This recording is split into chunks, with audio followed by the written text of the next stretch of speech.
Welcome, everyone. I'd like to call this meeting of the West Dallas West Milwaukee School Board to order. Mr. Becker, would you lead us in the pledge?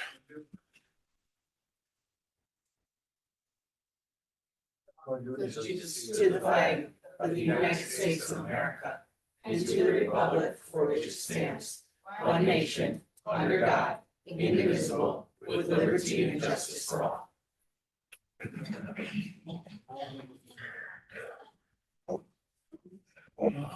All right, and Sarah, would you call the roll? Ms. Carr, Here. Mr. Lee, Here. Mr. Becker, Here. Ms. Kaiser, Here. Mr. Keller, Here. Ms. Lee is excused, Ms. Steele, Here. Mr. Verbos, Present. President Burns. Present. Proper notice of this meeting has been posted in accordance with the open meeting laws of the state of Wisconsin. For our agenda, do we have any modifications for the agenda tonight? There are no modifications. All right, well, that'll take us right into starting up with our Horace Mann Student Showcase. So if you're ready to get started, we can. Dr. Bring it in. Minsloff, floor is yours. Good evening, everyone. I'm Dr. Minsloff. I'm the proud principal at Horace Mann Elementary. And so we're here tonight. You're going to see our second graders in just a moment. But before we get to that, just want to talk a little bit about where we are as we start this school year. And so what you'll see right now is our vision for our school, success for all. Every single student, every single classroom, every single day. This year, our theme for the year is level up, reaching new heights. In 2 slides, you're going to see kind of why we are there in terms of where our data was at the end of last school year, all of the growth that we were able to make.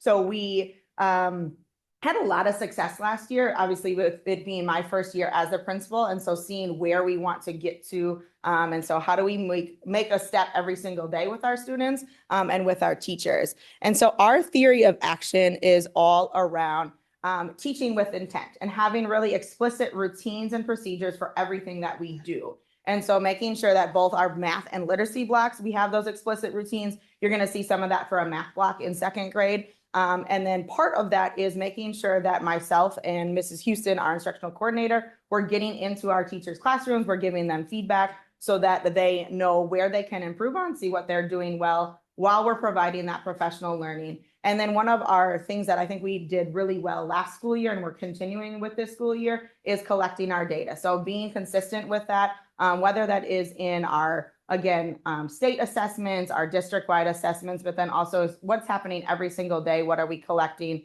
We're using UFly in K through 2 for our tier 1 instruction for phonics. And so there's data that they're collecting literally every 5 days with that. And so we have a lot of different trackers that we're looking at to see what we need to do to get our students where they need to be. When we look at FastBridge in particular, making sure that our students are making that typical and aggressive growth based off where they are. And then ultimately, so that when we looking at our state report card, we're getting to our value added scores of 3. And so to kind of celebrate where we were at last school year in the spring of 2025, what you will see here and in those boxes in yellow, those are just kind of the highlights. But these are the percentage of students who made either aggressive or typical growth based on where they scored. So that first column is basically saying that we had 64% of our students who needed to make aggressive growth in reading, make that aggressive growth. And you can see pretty much down the line, we had over 50%, obviously really, we had 1, 2, 3 different groups over 70%, and our 5th graders made 78% making that aggressive growth. And then in math, for students who needed to make typical growth, so a year's worth of growth, in both the 1st grade, we had 87% of our students making that goal, and then 91% of students in 5th grade. And so we know that we are on the right track. Obviously, that's kind of where our theme is at of leveling up. We have intentional coaching already going on in our kindergarten with our UFly with one of our reading specialists, and then our math coach is coming in to work with our kindergartners, kindergarten teachers upcoming in this next cycle. And then for 4th grade, our literacy coach, Dr. Grease, will be coming in to support our 4th grade teachers to ensure that we are able to, close those gaps in those particular areas. And so at this time, I'm going to turn over to Mrs. Houston, our instructional coordinator. Hello and happy Monday night. I have the honor of introducing Miss Brenner and her class, her second grade scholars. And what you're going to see tonight or for the next few minutes is them going through a math lesson and doing a lot of talk. So that's what I hope you notice too, is the discussions they have around math and the math language and the math vocabulary both teacher and students are using. So Miss Brenner, come on up.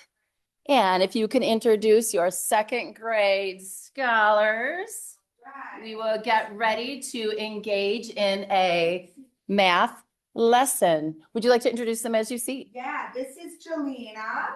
This is Teresa. Alexa, can we? Hi. Hi. No one's scary. We're all just people. This is Julian. I'm sorry, love. And this is Colton. And this is Lyle. So tonight, what you'll see also is working through our priority standard of counting within 1,000, skip counting by fives and tens and hundreds. This is straight out of our HMH resource, our Into Math, counting within 1,000.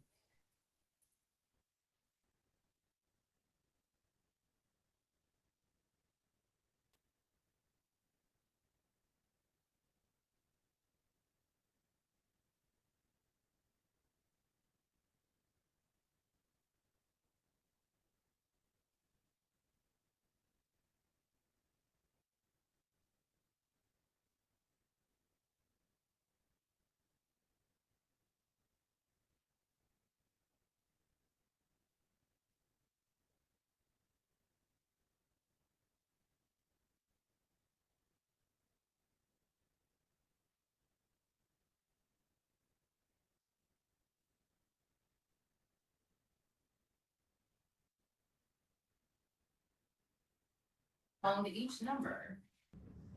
What's the next number? 100. 5, 100.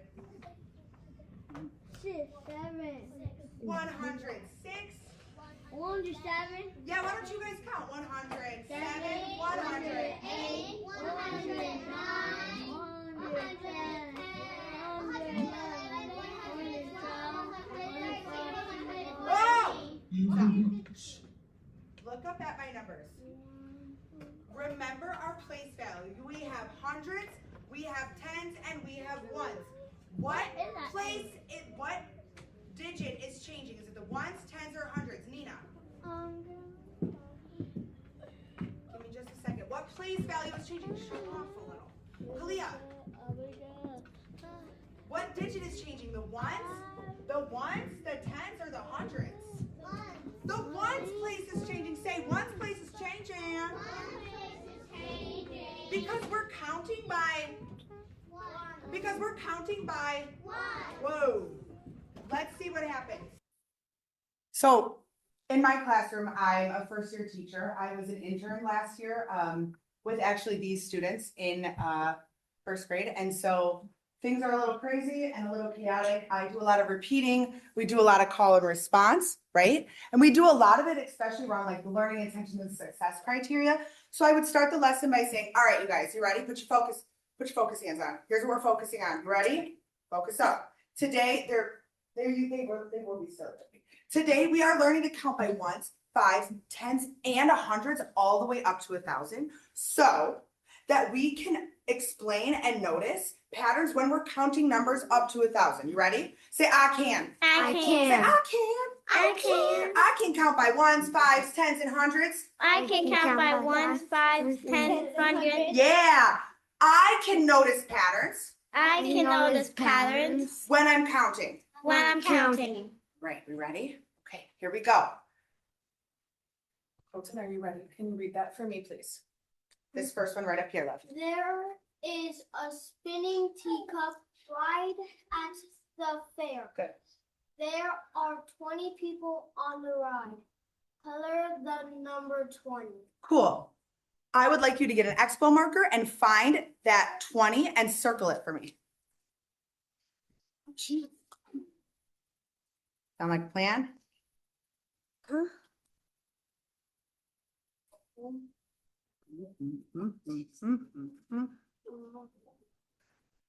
Uh-oh.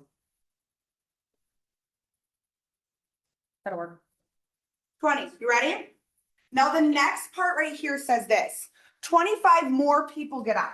Count by ones or fives from 20 and color in the number. So here's what we're gonna do. We're starting on 20. Put your finger on 20. You ready? Now we're gonna count up to 25. We're gonna see what we get when we get 25 more. You ready? Starting on 20, go down to 1, 2, 3, 4, 5. Stop and circle that number that you just landed on. What number is that you just landed on, Colton? It is 25. Go ahead and circle that 25 for me. Circle that 25. All right, now we're counting on. You ready? Starting with that 26, we're going 6, 7, 8, 9, 10. Stop, circle. Remember? Good. Moving on to 11 right here. 11. 12, 13, 14, 15. Stop. Circle. You ready? 16, 17, 18, 19, 20. Stop, circle. Good. Very good. All right, here's our last 5. 21. 22, 23, 24, 25. Stop. What number did you land on? 45. 45. You guys just did 2-digit plus 2-digit addition. Now I want you to start at that 20. You ready? And you're only going to say the numbers you circle. Are you ready? Are you ready? Yeah. Okay, cool. 20, 25. 30, 35, 40, 45. You want to know what you guys just did? You just skip counted by 5s. Okay, let's go on to the next one. Ooh, what is easy about counting by 5s? Teresa, what's easy about it?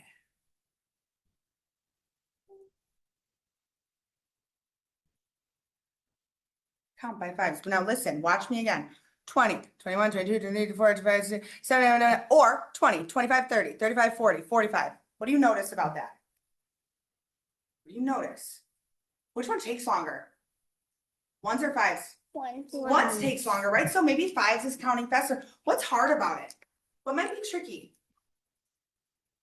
Teresa, what do you think? Keeping track. Yeah, keeping track is kind of difficult about it.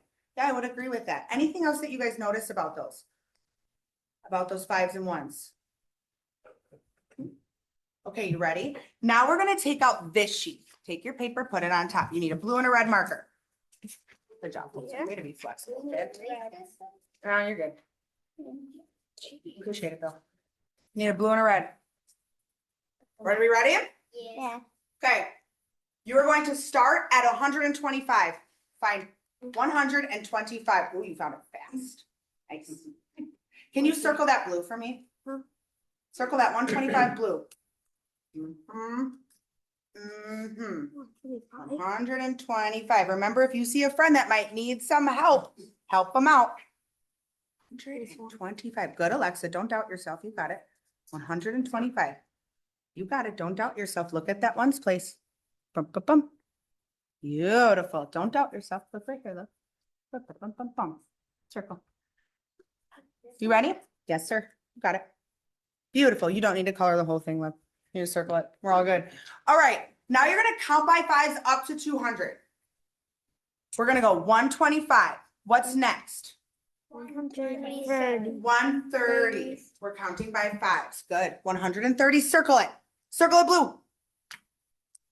If you know the pattern, go ahead and complete it. Yeah.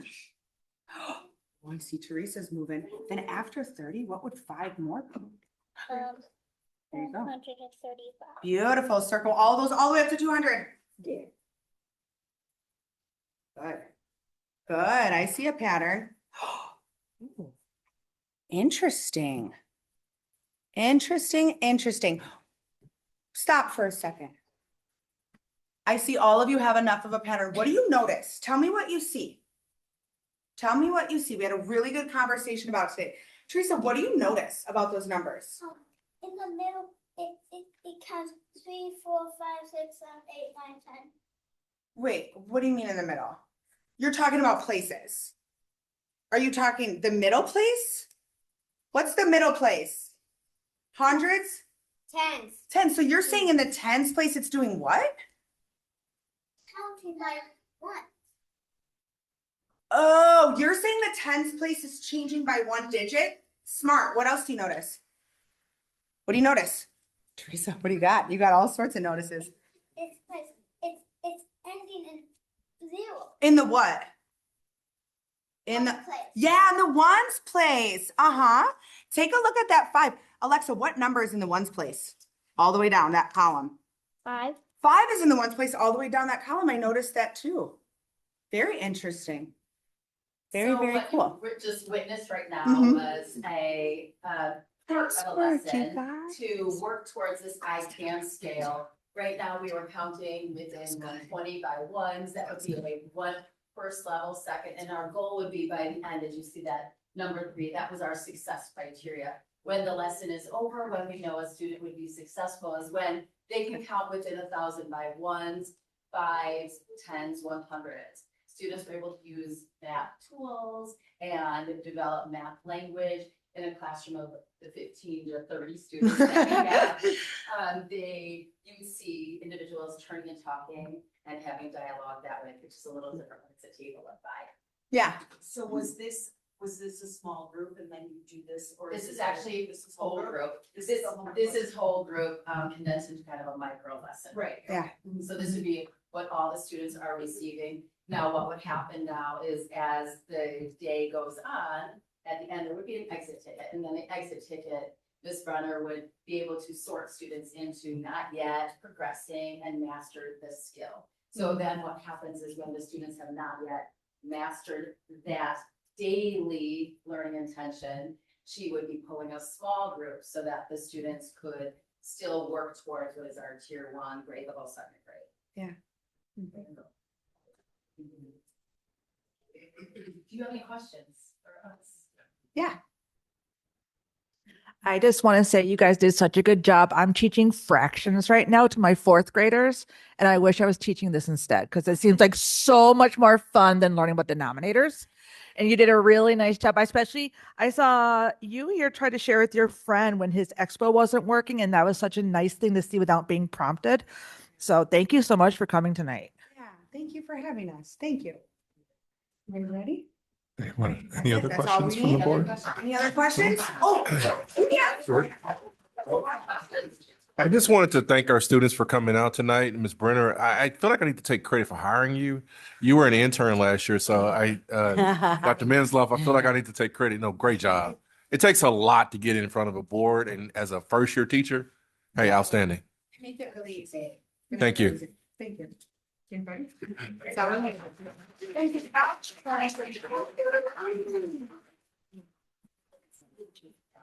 First-year teacher. I think I embarrassed you.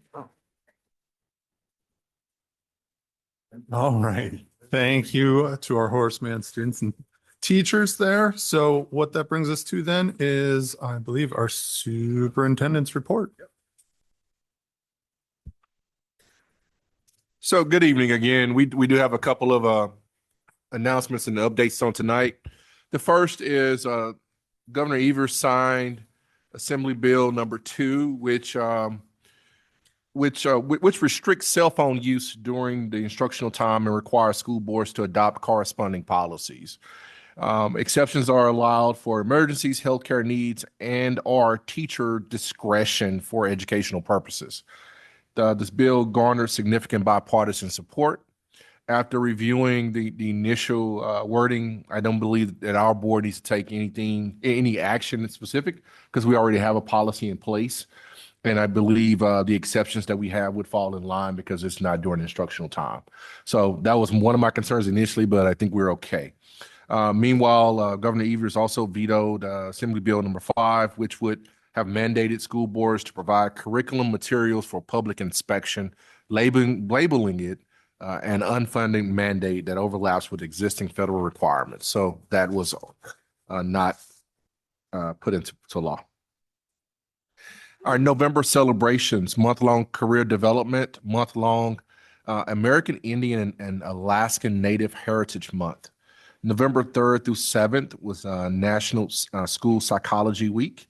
November 11th, which is tomorrow, is Veterans Day. So happy Veterans Day to all of our veterans out there. I am the son of a Navy veteran, and brother-in-law of a Air Force veteran, my sister-in-law. So we'll definitely do some personal calls to them on tomorrow and thank them for their service. November 13th, World Kindness Day. November 16th through the 22nd, National Hunger and Homelessness Awareness Week. November 19th, Educational Support Professionals Day. November 21st, Sub Teacher Day. November 27th, Thanksgiving Day. We have our cast here tonight from Between the Lines. And where's Shelly at? Shelly, there she is. Okay. Shelly's going to come up and introduce our staff members that are here today. All right.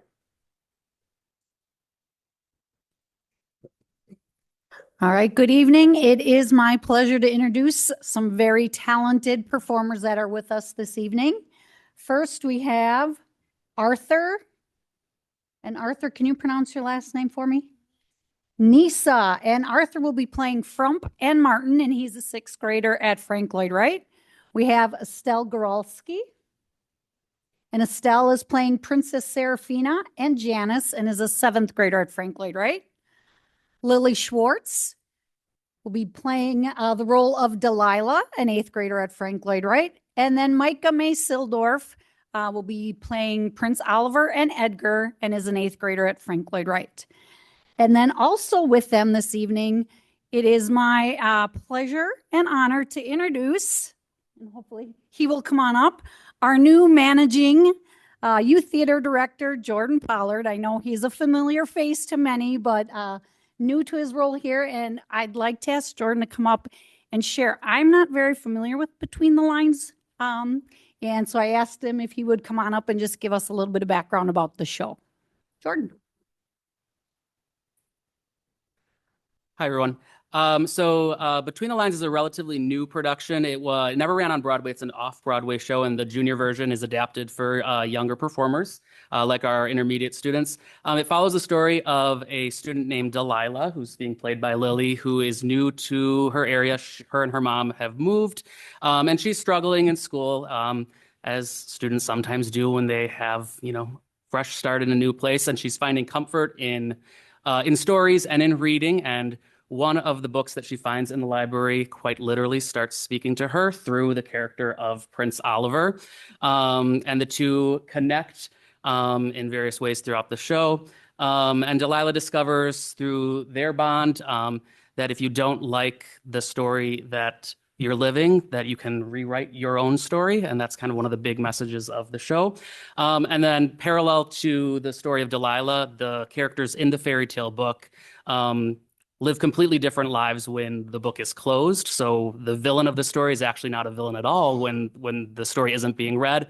And so Delilah also looks to see if the author can rewrite the story for them so that they get their happy ending as well. So performances are the first weekend in December, Thursday through Sunday. So, Grab a picture. All right. We're going to have... Oh, yep. And then this weekend, Thursday, Friday, and Saturday at 7 p.m. at Nathan Hale is You're a Good Man, Charlie Brown, and Sunday at 2 o'clock. Yep, have you guys come on up and take a picture with our board. Thank you.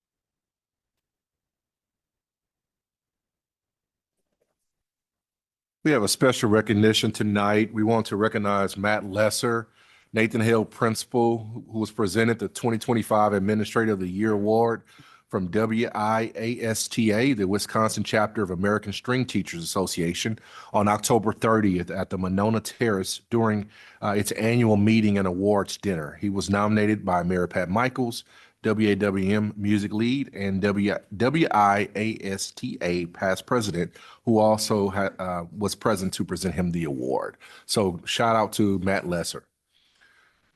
Congratulations to Katie Lindgren, Adaptive Recreation and Inclusion Specialist, for being selected to present at the National Inclusion Project's 2025 Power of Play Conference. Katie presented a session along with Q&A on reframing adult disability programming through the lens of lifelong learning. Katie received appreciation and gratitude for her session from professionals as far away as North Carolina. We wish to thank Katie for her professionalism and being a leader in inclusion in our district and community. Now, I'm going to say this is the highlight because Sarah has been on me all day about this part right here and making sure that the special guest showed up. So we would like to, at this time, welcome the West Milwaukee Police Department as they present the idea of the service dog idea. And they have a special guest with them. This is not Kane, the dog that we will have, but it's Tito. He's from Muskego. Is that correct? Yes, sir. All right. And I understand Tito is a bit of a celebrity. You can say that. You can say that. That's what I keep hearing that. Okay. So, well, I'll turn it over to you. Go ahead. Thank you so much. Yeah, we have Officer Adam Rotek here from Muskego Police Department. He's an SRO for Muskego Norway School District, and that's his partner Tito. And this idea that we have at our department and I have for our school district and our community is completely inspired from him. I had the pleasure of going to school resource officer school with Adam Rotek and his partner Tito and interacting with him the entire week. And it was a crazy experience, to say the least, because I've never met a canine that had these skills and these abilities and being utilized for such a cause, right? Mm-hmm. He's trained in therapy certification, narcotics detection, and now he's going through an almost completed firearms detection, which is huge. That's going to make Tito one of one in the nation. Right now, there are only 2 dogs in the nation that are therapy trained and narcotics trained and utilized in that fashion. So we're looking to be the 3rd dog. So my name is Victor Herpen. I'm a police officer with the West Milwaukee Police Department. I've got 9 years of law enforcement experience. This is my first year as an SRO. I'm in the West Milwaukee Intermediate School, and I also function as the same for Pershing when they need me. And yeah, let's get started. Thank you. I promise not to break it. All right. So what we're looking to do is establish a canine program. Our department has been without a canine for some time. And yes. You guys don't mind, I'm sorry. Yes. No, you got it. Awesome. If it's cool with you while you present. I'm okay with it if you guys are okay with this. It's fantastic. Oh my God. So Tito would be extremely sad if you did not. There you go. Yeah. Thank you. So what we're looking to do with our department is have a partnership, and this partnership would be with our department, with the school district, school board, and with the community. We want to. Am I talking loud enough? Okay, thank you. That's okay. We want to establish a program. Yeah. Oh yeah. We want to establish a program that's going to be a benefit to our department, but a benefit to the school district, the students, the staff, and the community overall. And in order to do this, we need to have a partnership. It's going to take effort on every side. Within our department, we've done a lot of legwork, a lot of research. We've started communication with the district, and we're hoping to get some additional support here so we can really establish this and hit the ground running. And towards the end of this presentation, I'll talk about the dog that we have available as well. Are you able to hear me okay? Okay. Officer Rotek can speak to this as well. I'm not going to ask him to talk. He's just going to mingle with you guys. But research shows that the schools have seen a 70 to 90% increase in the trust among students just by incorporating a canine into that environment. It isn't necessarily showing that it's for therapy support or narcotics detection, but just having the dog's presence alone, it's increased emotional support, it's increased trust. And at the end of the day, these schools are established with a foundation of trust. These kids are trusting you to educate them and keep them safe, and the parents are trusting you guys to do the exact same. If we obtain and establish a canine program for our department and our school district and our community, this dog would be dual purposed. We are seeking to get the dog trained for behavior and emotional support, essentially therapeutic training. and narcotics detection as well. We would first want to start with the behavior and emotional support, and then plans tentatively for next summer, incorporating that narcotics training and detection. The dog would be utilized for a hallway presence. That dog would be in the hallways constantly. It'd just be a consistent presence at the school, and it would foster a sense of security and comfort among the students. The dog being present would actually assist in deterring negative behavior as well.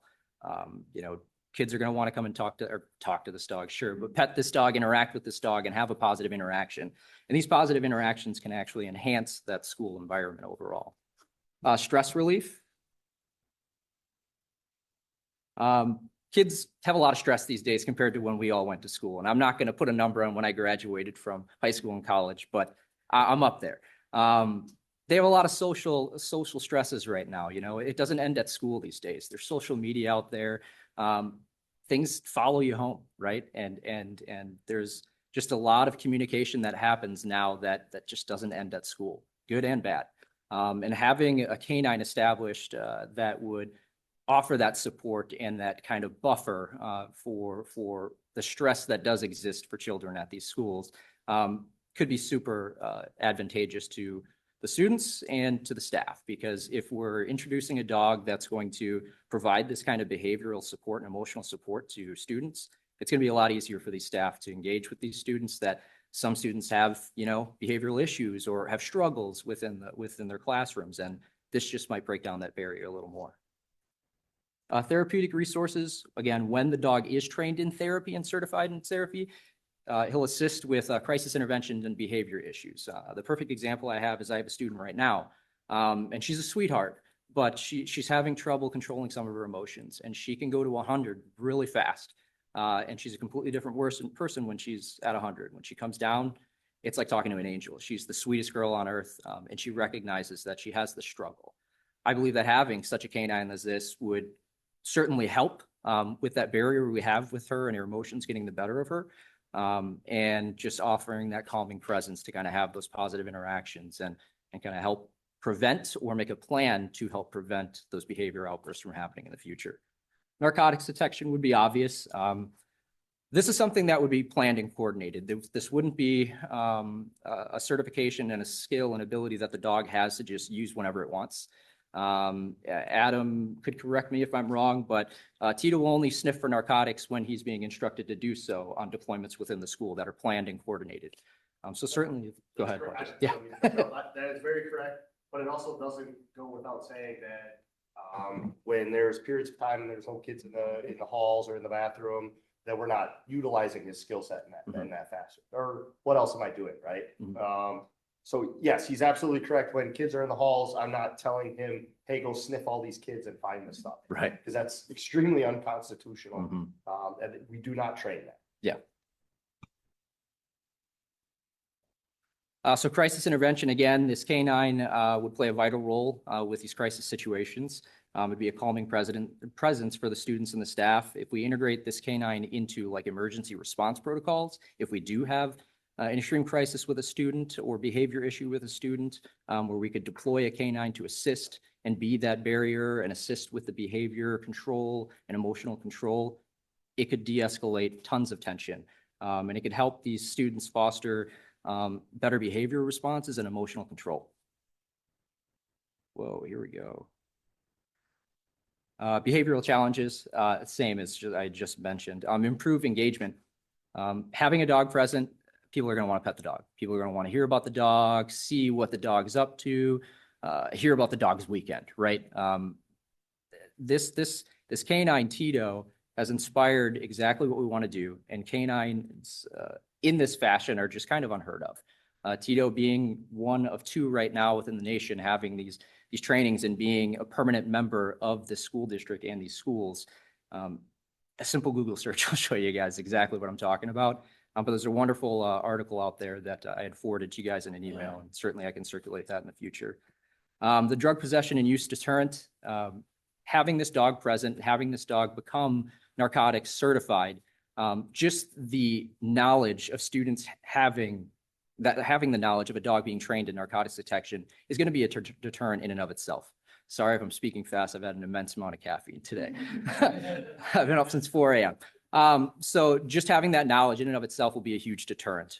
Because at the end of the day, what we're looking to do is prevent drug possession in schools and in turn prevent that use of drugs, these being narcotics. So just getting the information out there to students and having that presence of that dog trained in that is going to affect narcotics possession immensely. And I know it has for you guys. Yes, Yeah. yes, it doesn't eliminate it altogether. I wish it did it, but does not, but it is significantly more of an advantage. And I can't tell you how many times, just now, I walked through the crowd and somebody was like, oh, you smell I think you said my mother dog. My dog was. Right.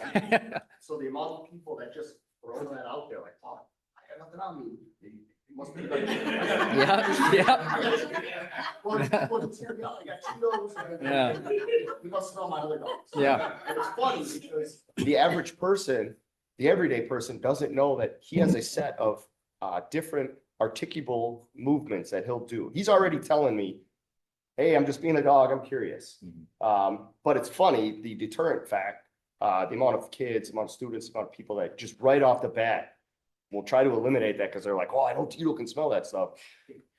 That's a deterrent. Yeah, huge. They know he's in the room. Absolutely. Building. Absolutely. So within the community, we would also utilize this canine. The canine would assist in healing after tragedy. I mean, we just had an incident in our community where there was a fatality at a manufacturing facility, a newer facility in our village. And having a dog trained in this behavior and emotional support certainly would have been a tool, a resource we could have utilized at the department level to respond to that incident, not immediately, but after the fact to assist, employees at that manufacturing facility and comforting them after having witnessed and experienced such a traumatic incident. Community engagement events, our National Night Out, Shop with a Cop, Coffee with a Cop, as well as our Back to School Bash. This is the first time I had participated in that.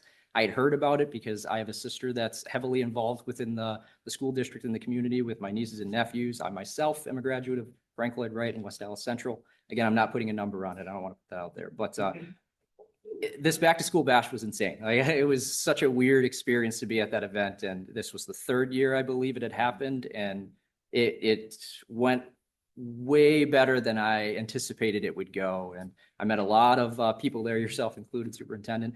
And I think that having an animal, a canine, a resource, a tool such as this could certainly turn into a mascot for our district as well. I just want to touch on it. I love that he used the word mascot because that's exactly how my city views Tito. It's a mascot. In the summertime, we move to patrol because again, let's put our hands to, let's go to work, right? There's no kids in the school. There's no summertime school stuff going on. So we go to patrol. I can't tell you. I wish I could just bottle it all up and show you guys, but we'll be at a stoplight and I'll hear Tito. I'm like, I'm at a stoplight. And then there'll be somebody, turning right or turning left. We'll stop at the local coffee shop. We have a coffee shop in a strip mall and a Cousins. I went to Cousins. I was just trying to have a quick little date with my wife on, just do a quick little sandwich thing. And we come back and I had a note on my window that said, please bring Tito in for a pup cup.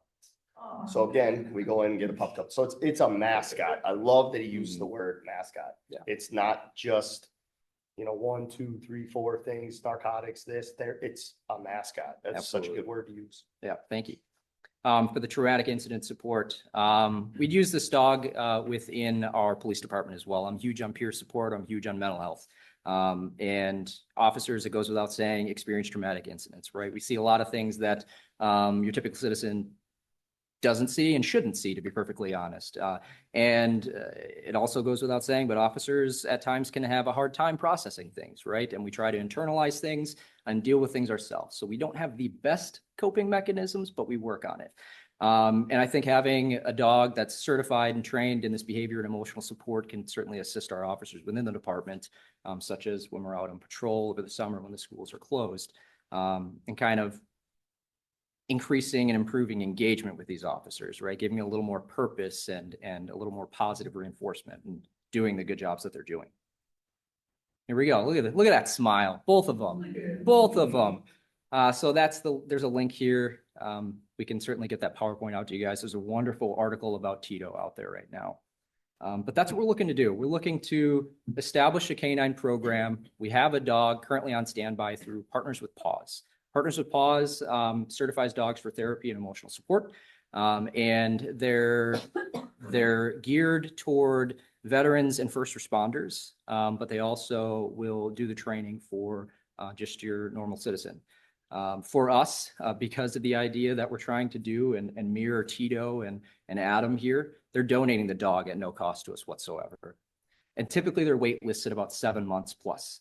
And I happen to, in my research, call at the opportune time where a dog just happened to be available because a department was no longer interested in getting a facility dog. What we're trying to do is something that I think more departments should be doing, not just obtaining a dog and getting a facility dog, right? We see all these facility dogs popping up left and right with different police departments, but they're not training these canines to have a dual purpose. And that's what's really unique here, because we want to obtain this tool, obtain this resource, and really make the best of it. Receiving a dog that's donated is going to save us like $10,000. Receiving the therapy certification training that comes with the dog that I'm actually going to start next Tuesday, and it's going to be 10 weeks long, that's saving us $5,000. So we're saving a huge amount of money, and we're saving a lot of time here. So I'm really looking forward to getting this thing started, and I'm really looking forward to getting your guys' support here. I just wanted to kind of highlight this and introduce it to you. We're doing it all by donations too. So right now I have Matic in our village. They're donating all of the veterinarian care for this dog. That's going to save us thousands each year. We're also obtaining food supplies every month from Pet Warehouse Outlet. I think it's Pet Warehouse Outlet, not Pet Outlet Warehouse. They're on Highway 100 in West Dallas, and they're donating all the food supplies. So there's really minimal maintenance to this entire program once we get it established. And I really hit the ground running doing the research and reaching out to organizations and community members and businesses near and far to really set the groundwork for when we do get this established. This is going to be self-sustained. I'm probably going to do a fundraising event at least once each year to kind of keep things maintained, right? If there's any additional expenses that come up or any equipment or additional training that inspires us or is inspired by the school district and school board. So the therapy training is 10 weeks long. It'll be once weekly, every Tuesday, starting next Tuesday. There's narcotics training that would occur next summer, 2026, and that's 5 weeks long. So we're working on obtaining the funding for that too. I did not ask my police department, and my chief who's here can attest to it, and our village board, I didn't ask them for any money because I want this to be self-sustained. I want this to be based on donations and in-kind donations to keep this thing afloat. And if and when it is successful, I believe it'll have no problem maintaining that too. So in order to make this happen, there's a couple of things that needs to happen. We need kennels. Kennels would be at the school if we get the ability to go in the school and the authority to get in the school. Kennel would be required at the police department, and the kennel will be required at home. This dog is a non-bite dog, non-vicious dog. He's not an attack dog. He's a very kind and good disposition dog, similar to Tito. So he would be coming home with me every night. We, in order to actually make this happen, would ask that the board and the school district consider reviewing policy. We're not reinventing the wheel here. We're copy pasting from Muskego Norway School District to our school district to make this happen. Communication happened with their school district and board, and it took off from there. They took this let's make this happen approach, and there was a slight modification that had to be done to a policy that mirrors our policy currently. So just something to consider if we continue some communication beyond this introduction here. Squad modifications, we're currently working on that. Again, that's going to be through donations. So I'm not here to ask for money unless you guys want to give me money. I'm just kidding. So we're doing it again, all through community donations. We've got money coming in with the fundraising I've begun. And then again, I think to really keep this thing going would be that annual fundraiser, which, I'd love to have the school district be a part of. I want this at the end of the day to be a partnership, because I think if we have your support and we have the groundwork laid and we're in this together and giving on each side to make this happen, I think this can be an extremely successful program for all of us. At the end of the day, I think that if we all embrace this program, it'll take off. We could start with myself in the West Milwaukee Intermediate School, see how successful it is. And who knows, maybe there could be more dogs in the future at these schools. But I think this is very low maintenance, very minimal effort on our part to just give another tool to our kids, to our staff, to our community to really be successful, have that safe environment, increase the trust we already have so that everyone can do their jobs more effectively, myself included, along with the staff. And then I'll leave my email address up for you guys. If you have any questions, I'll give you some business cards at the end of all this too. But I just appreciate your time. Getting me on the agenda here. I know it's kind of sudden. Thank you. Sure, thank you. You guys have any questions for me? Go ahead. Just wanted to recognize Chief Randolph from the West Milwaukee Police Department. You want to introduce yourself, say something formally? I know you're a shy person, so she and I have had a number of meetings, just trying to make sure we're aligned. And I just want to give her an opportunity just to introduce herself. Yes. Hi, I am Chandra Randolph. I am the current chief of West Milwaukee Police Department. Excuse my casualness. I just had back surgery a couple months ago, so I am on the mend. I've been with West Milwaukee. I'm in my 25th year. I've been the chief for a year so far, and I have a good group. Lieutenant Adam Gallenberg is also here as a second shift lieutenant. He and Victor really collaborated on this idea, and I am one that's always willing to listen. I may not always be able to say yes, but if they could figure it out and come up with a plan, I'm all about it. And that's exactly what Victor has done. They've just done a great job, and I think it would be a wonderful opportunity for the school, for the community, and to kind of get us on the map with Tito there. I think it would be something special. So we appreciate you guys taking the time to listen and consider it. Okay. As you can see in these pictures here, that's Kane. Kane is an 11-month-old yellow lab. He's a purebred. He actually came from a line of show dogs. He has a great disposition. He turns 1 tomorrow on Veterans Day. And he is a sweetheart. The picture in the middle is of me at this canine good citizen training I attended with him to work on behaviors, but he's the sweetest dog ever. He's a fast learner. Within 5 minutes, he was learning new techniques from me. It's crazy what these dogs are doing, and it's crazy what this organization is doing. Partners with Paws, that's where Tito came from. And yeah, I'm looking forward to this opportunity. And yeah.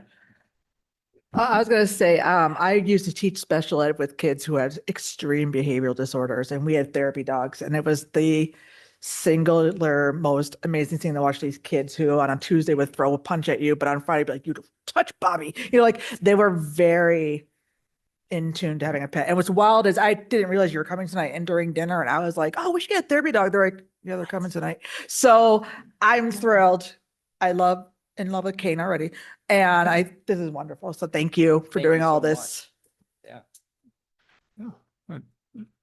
I don't have a question for you per se. This is more procedural, like, do we know what the next steps would have to be if the board is interested in this? We have to formalize agreements, and then you mentioned policies. We have to look through Neola. Yeah, we have to go through our policies, and we'll get with Neola and get the language from Muskego and just put it in our policy. So we'll be coming back within probably next month or so to get you guys to approve the changes. And then from there, Marla, I know she's in the back. Do we have to do any changes to our MOU with the police department? So we do have to do those changes as well. Yeah. So those are the two things. Okay. All right. Any other questions before we let them go? No. All right. Well, thank you very much. Thank you so much, guys. Appreciate your time. Yeah, of course. Thanks, Mr. Thompson, for being here as well. He came to support as well.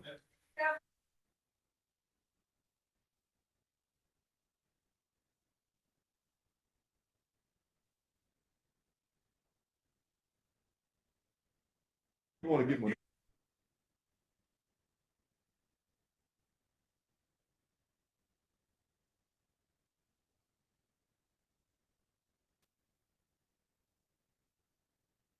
Yeah.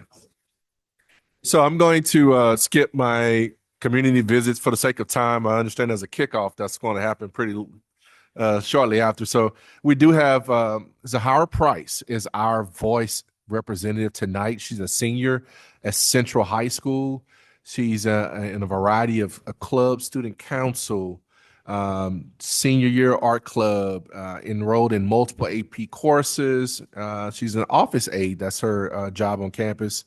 And she wanted me to know that she is not into sports. She's more of an artistic person.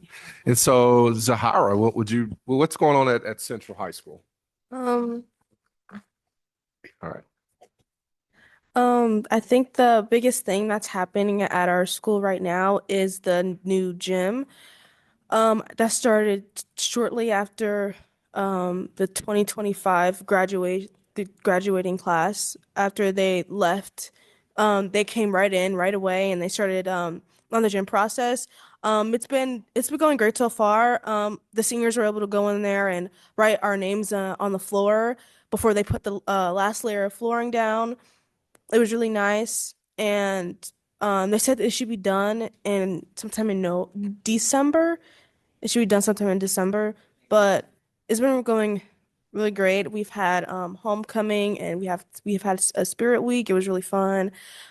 Um, we've had a new phone rule, so this year we all have lockers. All the grades, sophomores, seniors, freshmen, we all have lockers, and we've had to put our phones in our lockers in the morning. It helps with students not being on their phones so much. Regardless of the phone rule, last year people still had their phones out, so this is like a better, more stricter policy. And I think it's nice because, you don't have to pay for lockers. You get your own locker, it's free. Um, we've also our assistant principal, Mr. Carr, is doing these attendance contests. So you go to class, and the first class that has perfect attendance gets a treat. The whole class gets chips or candy. It's really nice, and it encourages students to go to class on time. And I think it's been working because I myself have ran to class to try to get first place. I haven't done it yet, but we're still trying.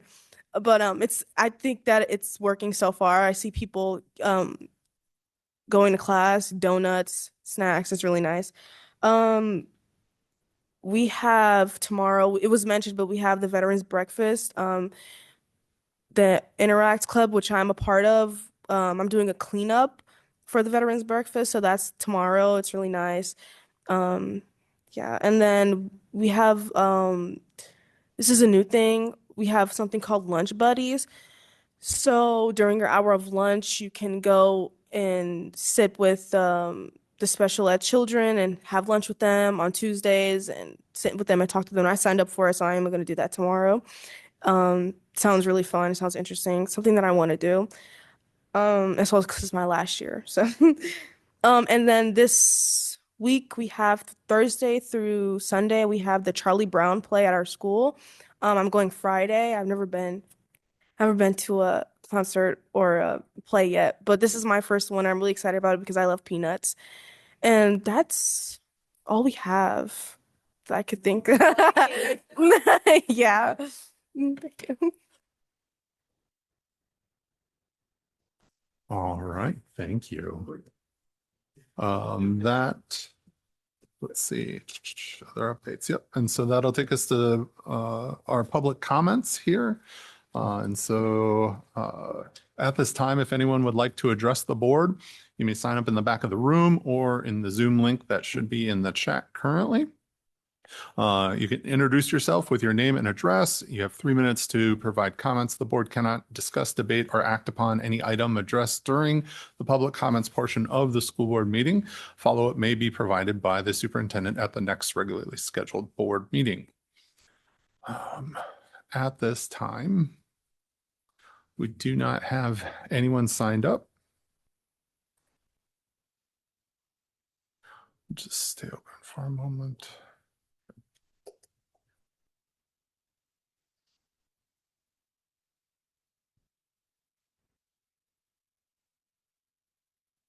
All right. At this time, I'm going to close public comments because I'm not seeing any action in the room or on the document. So we will close public comments at this time, and we will move forward to our next step, board reports. So starting with our review of the board calendar. Today is November 10th, 2025. We have a regularly scheduled Board of Education meeting with the Teaching and Learning Workshop that's going to discuss our library plan. On November 17th, we also have another regularly scheduled board meeting, which will have a teaching and learning workshop that will talk about the state report card results. And then November 24th is still off the docket, so it is not going to be happening because it has been switched with November 17th. All right, so from there, committee reports, I don't think that we have any unless I'm missing anything. So that'll take us to board member reports of community events. Are there any events that anyone would like to discuss or share at this time?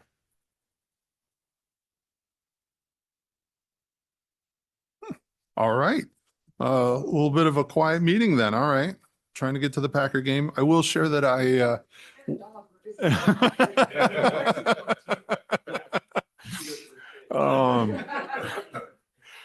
will share that I attended the Shining Strings concert that was at the Children's Music Festival in Milwaukee. I'm escaping where it was actually held at this moment, but it was a nice opportunity for the kids to play, and it looked like there was a lot of recruitment and showcasing of all these different kind of artistical components. There was dance, there was other instruments, there was some singing, there was all sorts of good stuff. So it was a nice opportunity for kids to get involved, and a good shot for our Shining Strings team to show their stuff. So that was all I had, but no one else? Once, twice, gone. Other information, I have none. So that will take us to then our consent agenda. Our consent agenda tonight is our 10.1 approval of minutes, 10.2 employment summary, and 10.3 supplementary contracts. Is there any does anyone need anything separated out at this time? All right, so then at this time, I would entertain a motion. Move to approve. Second. Move to approve 10.1, 10.2, 10.3. Second. All right, I have a move and a second. Is there any further discussion on the motion? All right. Then at this time, all those in favor? Aye. Those opposed? All right, that passes. And then that will take us to our workshop of tonight for teaching and learning and our library plan. Take 2 seconds. Connected. Let me plug it in. It's hard to follow. Sweet like Tito. We'll try to keep it, light and fun. There is no dogs involved in our library. I know. Yeah, right. Maybe we could add a dog. Use common school funds It's for not that. Dave. All right, everyone. Good evening. Thank you for having us. My name's Alyssa Barrage, as you know. This is Brendan Kelly. You want to introduce yourself and your role? Yeah, I'm Brendan Kelly. I'm the lead innovation coach, primarily at Wilson, but I help all the buildings. Yeah, it's truly a phenomenal asset to our district. Helps a lot of our programming we've seen involved around technology, but also our library services. See if I can go to share. That's a pretty good one. All right, so we are here to share with you all our proposal for a new library plan. So just as a refresher, our district is required to create and develop and share a library plan through the Department of Public Instruction. Usually this is every 3 years. And so we're going to share what Brendan and our team, our district team have accomplished over the last 3 years, but now that requirement is changing to be every 5 years. So the plan that we're bringing to you tonight for your review and just feedback and questions, we'll bring next week, hopefully for approval. And that will be for a 5-year plan. The second thing is the district library plan really serves as a guide for programming across our schools, across our libraries. took a lot of collaboration of our innovation coaches and our libraries at our high schools. And it's also a reference for purchasing items that support that plan. And so the library committee, those who came together to collaborate around this, it was led by Brendan Kelly and Jenny Neighbor and Julie Smith, who are our head librarians at the high schools. And then all of the innovation coaches really poured into this plan and continue to support the implementation of it. And then the third thing I just wanted to highlight before I hand it over to Mr. Kelly to talk through our successes and our future plan is just to note around funding. So all of our libraries are heavily funded through our common school funds. I've probably heard this term before. So just wanted to note that while we do receive a healthy amount, I would say, of funding from the state through common school funds, it is quite limited in what we can use it for. So I just wanted to name that as often Dr. Robinson and others come to me, what if we use funds for this? And we have to be really thoughtful about the puzzle and how we can make things happen with the funding that we do have. So you'll see just in the bottom, it says purchases are limited to library books, instructional materials for libraries, and school library computers. So if you just think everything through this plan must be purchased and housed in the library. So it's like an easy bit. And so Brendan's going to talk through the Future Ready framework in our previous plan, and then we'll get into the proposal. Yeah, so DPI strongly suggests that we use this Future Ready framework to help us build a structure for digital learning, visioning, planning, and implementation. And with this framework, you can see it up here. It really identifies and fosters future ready goals for school districts through the pedagogy, instructional programs, and planned spaces. And I just want to highlight at the center of this is that learner-centered literacy. So the kind of goal here is that the learner is first. It's at the center of all of these different wedges. So there's 8 different wedges, and when you combine all of them, you get that learner outcome in the middle. And that learner-centered literacy really is supporting the reading lives of both students and teachers is kind of the idea behind that. So there are 8 wedges. They're kind of broken down here. You might notice that you said 8, I see 10 up here. There's one wedge that is much bigger than all of the other wedges. And you can see that that's the curriculum, instruction, and assessment piece. It's just the largest wedge on there. So it's pretty big, and we kind of focus on that one the most with our library plan. But all the other pieces are part of it. So what we did as a group as innovation coaches is we really dove into each of these different wedges. We looked at what are we currently doing, and then what are some areas that we could grow in. So what is our vision for this wedge, and how can we get there? So we identified some different areas of growth and then created a plan for some of those areas.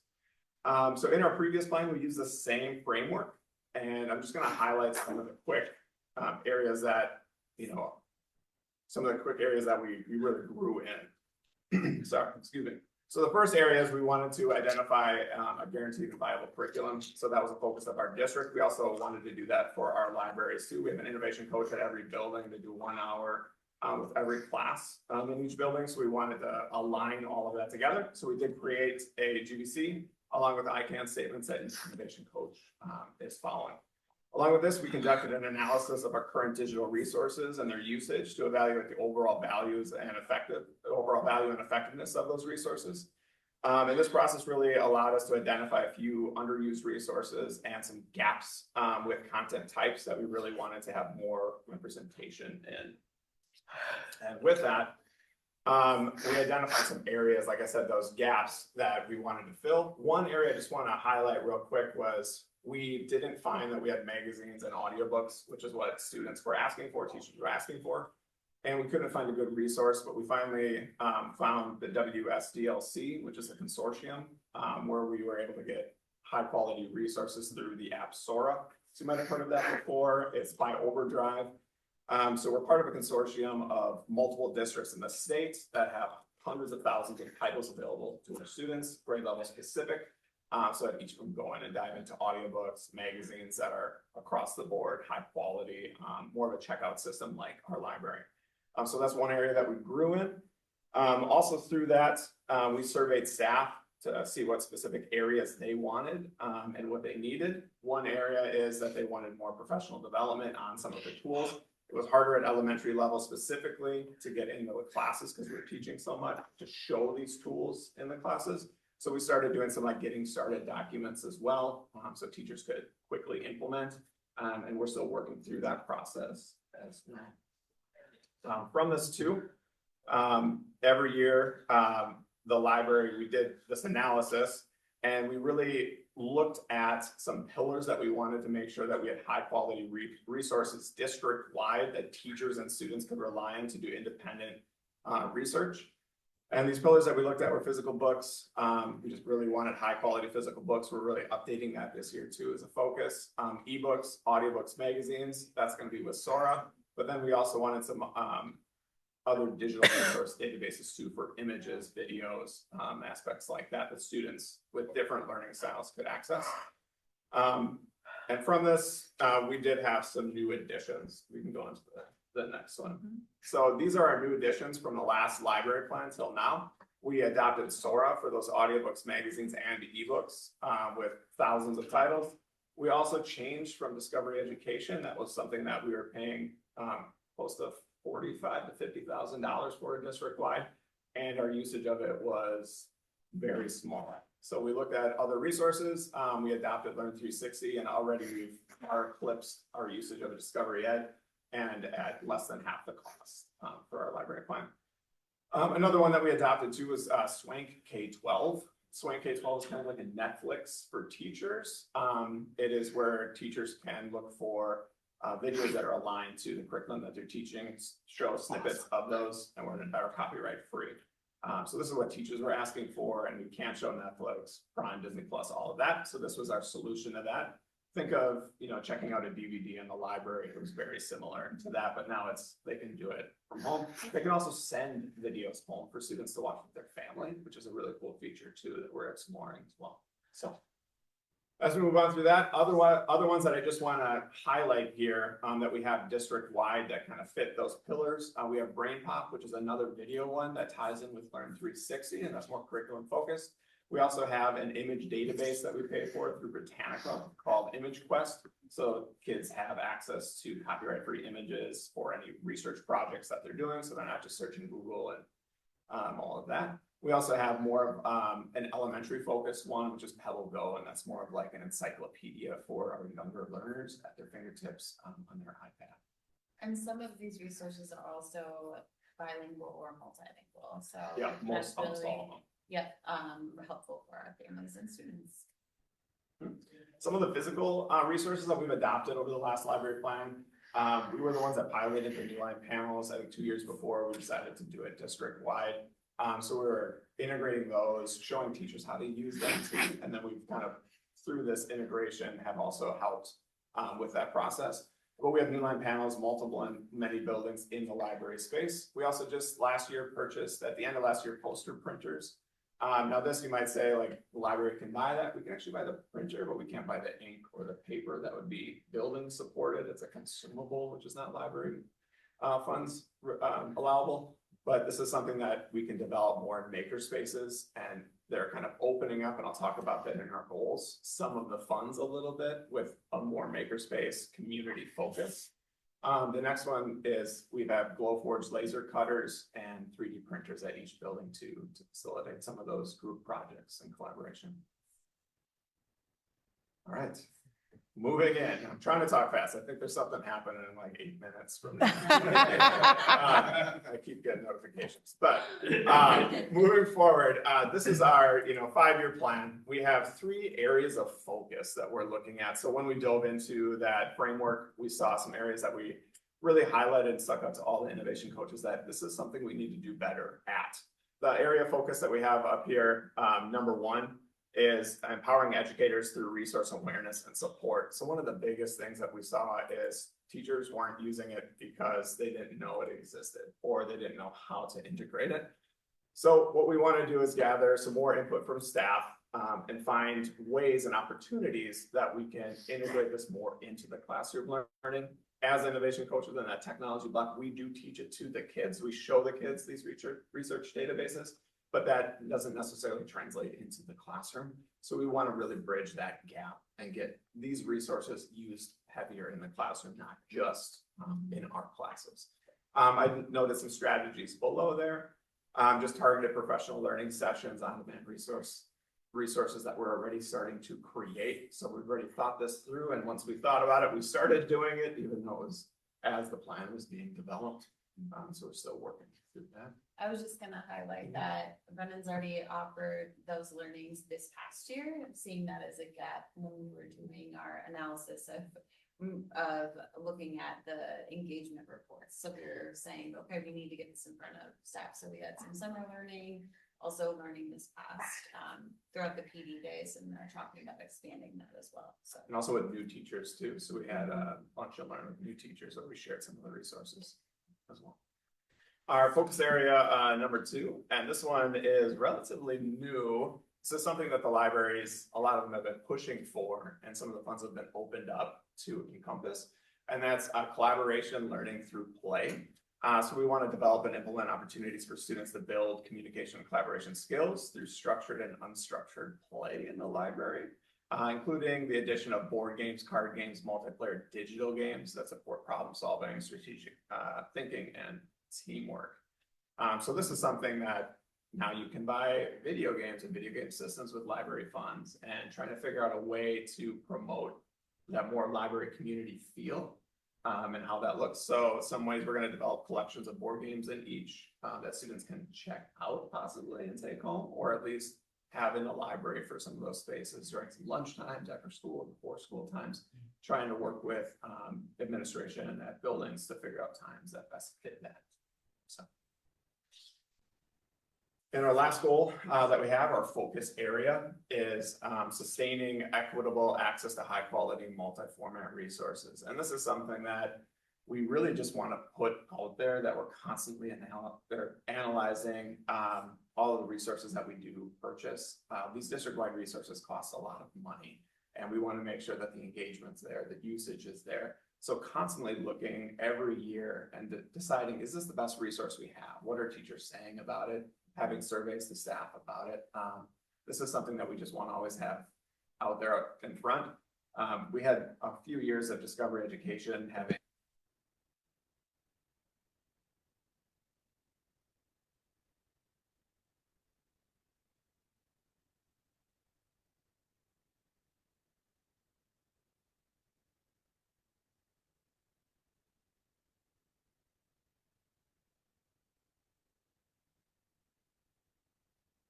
proposal. So that's something that can be reviewed by the board, but really outlines those areas of focus. And that will be something that once we have approved, we would make available to the community, and also begin really diving in deeper with the professional learning in particular, and working with the innovation coach team with our librarians.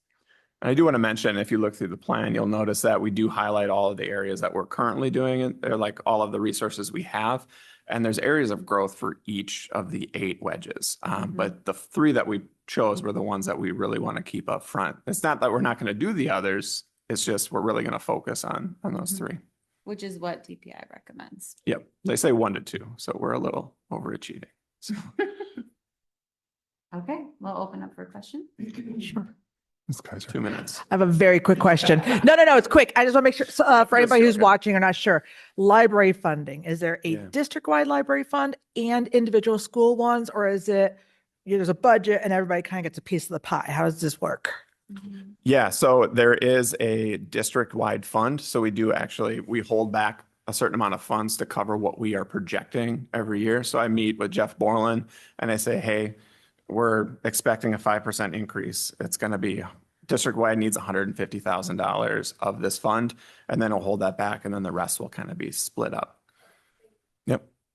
And it's split up per person. Each building gets a set total, and then it's per student. So every budget is going to be different based on population or enrollment. Okay. Board Member Carr? Are you, or the innovation coaches, are you guys part of the PLCs? do you jump in there and meet with teams and offer assistance or part of a team during that time? Yes, when we can. It's hard because, especially in elementary, our the prep time for teachers is during our teaching time. Oh, So, I mean, we do before school. That's probably one of the hardest parts, especially in elementary, is finding that time. Yep. And that's why we're really trying to figure out how we're going to do that. That's why we made a goal of it for here. Does that make sense? Yep. Okay. Yeah. And the other thing was, I know that many years ago, sometimes things just get dropped to the wayside, but I do remember a very successful thing that we did in our district years ago at some of the schools. When you were talking about that library feel, I love that library feel where parents would bring in their little ones and go to the section in the summertime and everything. We had libraries open one day a week during the summer. And it was funded through us somehow. And everybody knew. And I know Pershing had air conditioning. So a lot of parents would bring everybody. And there would be, like a librarian there that would read to the kids. And I just think just a little like plant that seed of a way to foster that thinking towards that library feel. And that really is the spirit behind the plan. And now that we have games, you have all those games and Trying to make it that videos. community center of the Yes. building. Yes. It's kind of And- like the plan. Yeah. And especially in this time, like having a Yep. focal point in the building that's really focused on Yep. on community, but also there's so many academic games that are really fun and competitive What- that then we can use funds Yeah. for that. And we already had some of the high schools. I was talking to Jenny Neighbor and she bought this like giant Tetris, like that rotates. And it brought so many kids in just to see it. And then they're in there and like, oh, let me get this book real quick. And I mean, which was, that's also part of it too, So could we use common school funds to pay a salary to a teacher that might want to? I wish. Oh, darn. Yeah. No, it's so That's another one. Could we use the money for? Oh, I know. No, we cannot. I mean, I think I get it like twice a week, Okay, at yeah. least. So, All right. and we ask on it, as Monica Trepetow is in charge of it. So, we send her We'll still messages ask. quite a bit. Yeah. Like, can you please? So, yeah. All right. Other questions from the board? No. I did have a little bit of a question when we're talking about resources and finding places to get stuff. Do we, or are we able to coordinate with the city library? Well, we do coordinate with this consortium, which is statewide, and that allows us to have access to, we think it's like a more sustainable approach to also the future of libraries. For digital and wide. We don't resources. necessarily with like physical resources for sharing that way. We do have I think in the board policy, it talks about that it's allowed, but rarely do they want to lend out books to us or us to them because it's very hard to get that back and hard to manage as well. But Well, and I guess is that kind was of what you're asking or? kind of, but Okay. also just maybe encouraging the use of that because they have those digital resources that you can do through a couple of different platforms that they have to get audiobooks and those kinds of things. So if you Yeah. wanted, they can be directed there, but And we try to push as much as we can, especially during summer programs. And like we just did the literacy night. So the public library was represented at most of our schools, signing kids up for library cards, talking about the resources they have. I mean, they have so many things that like we can't buy, like state fair tickets. You can like check out state fair tickets, like stuff like that, which is pretty cool, or zoo passes and things. But we're looking into it. then I did have two other questions. The one is there were a lot of resources that were listed. Is there a space that the students and parents or teachers can just go to that has all of them there so that they can see them quickly and don't have to hunt them down? Like, is there a landing page for them? We do have it through Clever. So when students and teachers log in through Clever, which is kind of our single sign-on, we have a whole tab that is library resources that they can click through. That is not for parents or people at home. But when students do log in through their Clever account at home, there's a section that says library resources. We did actually talk exactly about that One of the things is all of the resources we do have require that login through Clever anyway. So like if we were to recreate a site that explains some of these resources, would we just be double, doing it over multiple times? So that might be something we will explore though, is having a site just to explain them and what we have on offer. Well, yeah, and even if it's just a link to Clever, Right, that's, Yeah. that's Here it fine, but is. like just Yeah. something to see quickly so that they're not necessarily, because even parents, because what's Clever? Right, yeah. So like, I don't know what that is and I'm sitting up here. So that would be something Yeah. that you might want to have More out. more talk of, and then just something to see. And then the last question I had was, if we're looking to help teachers get this stuff more integrated, is there a way to, when they're doing presentations for PD, when they're doing things that they are talking, where there's some sort of direction that they're utilizing some of these resources so they're getting practice, and then the other teachers are seeing them actually being put into use? Yeah, and Yeah. we've done that in pockets. I think Yeah. it's expanding it to be more systemic at this point. So couldn't agree more, because I think the more you see how easy it is to use. And I know I put this in my board update, but Brendan worked with a statewide group to organize a conference of other technology integrators last week.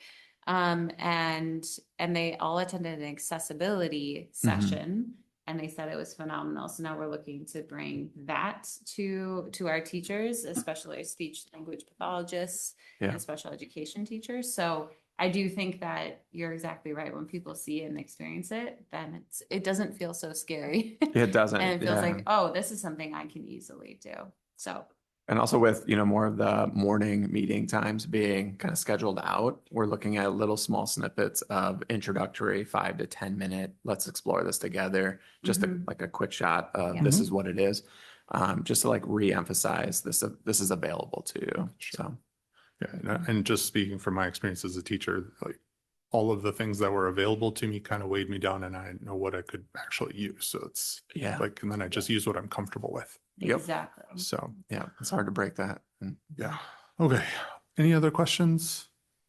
Ms. Price, come on, you gotta talk to us. From the student's perspective, how important is the library? What are they, what they're talking Yeah, about what tonight? is your experience in libraries? What games would you like to see brought into Yeah. libraries for collaborative play? Could Kane help?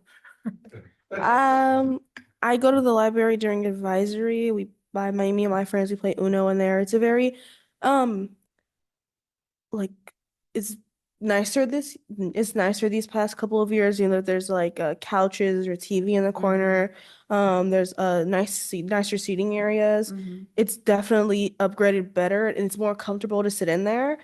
The books there, I have a couple books checked out that I'm reading from the library. I think it's the Land of Stories series. I'm on the last book. Really good book.